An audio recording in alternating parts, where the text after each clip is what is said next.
مومنو، ایک دوسرے کا مال ناحق نہ کھاؤ.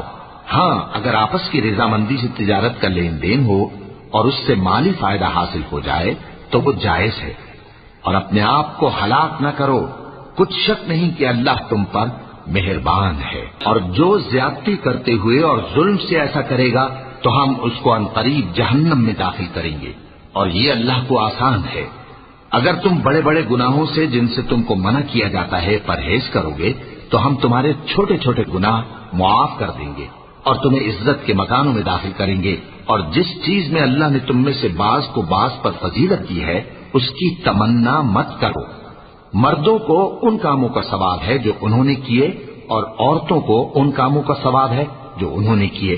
اور اللہ سے اس کا فضل و کرم مانگتے رہو، کچھ شک نہیں کہ اللہ ہر چیز سے واقف ہے.